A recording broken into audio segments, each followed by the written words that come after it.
Bonjour, bienvenue chez Harman. Vous êtes ici en Californie, on est dans le Multi-Listening Lab, un endroit un petit peu spécifique à Harman, où on teste toutes nos enceintes avant de les mettre sur le marché, mais pas que les enceintes, également les barres de son, tous les produits audio.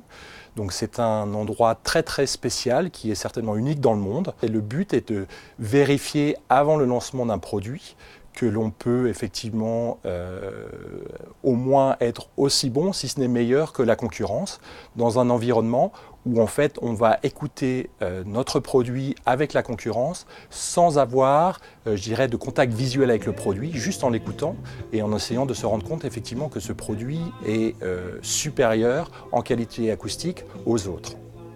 Comment ça se passe? En fait, de manière très très simple, on a un panel de gens qui sont entraînés, je dirais, qu'on appelle les trained listeners, qui viennent ici, qui écoutent les produits, qui, je dirais, s'acclimatent ou essayent de, je dirais, on peut définir qu'ils sont constants, c'est-à-dire que ces gens-là entendent toujours la même chose ou entendent toujours de la même manière. Donc il y a un petit process d'apprentissage où on s'assure que ces gens-là sont en mesure, je dirais, de pouvoir reproduire ou d'écouter toujours la même chose. On les met dans cette pièce et on les confronte à l'écoute des différents produits sur des pistes audio définies où on sait exactement ce qu'ils vont pouvoir entendre et on va pouvoir toujours reproduire la même chose. Ensuite, les enceintes sont écoutées en ordre aléatoire, c'est-à-dire qu'on ne sait pas quel modèle on écoute, et à chaque phase d'écoute, on fait tourner les modèles. Et sur une première écoute, le A va pouvoir être une première marque, le B une deuxième, et sur l'écoute d'après, on va à nouveau mélanger ces différents produits pour être sûr que les gens ne puissent pas avoir un référentiel, et on va leur faire écouter de manière répétée ces différents produits pour voir effectivement lequel ils préfèrent ou lequel ils vont noter de la manière la plus élevée. Et le but est que chaque produit Harman passe par ce MLL Lab et soit validé de manière permanente avant d'être lancé sur le marché.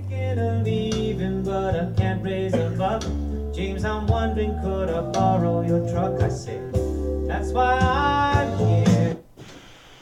So do they sound different? Got no better reason. That's why I'm standing before you. That's why I'm here.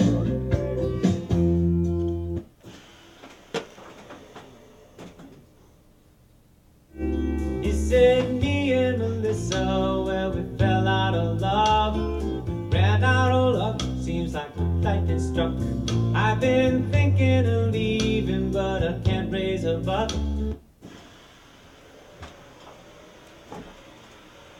I'm wondering, could I borrow your truck? I said, that's why I'm here. That's why I'm here. L'avantage de ce laboratoire, c'est aussi de démontrer la cohérence, c'est-à-dire que vous soyez quelqu'un qui soit, je dirais, entraîné à écouter de la musique ou qui soit un audiophile ou quelqu'un qui effectivement apprécie la musique, on s'aperçoit après écoute que les résultats sont cohérents. Donc les gens vont vers la même qualité sonore ou recherchent la même qualité ou reconnaissent la même qualité sonore.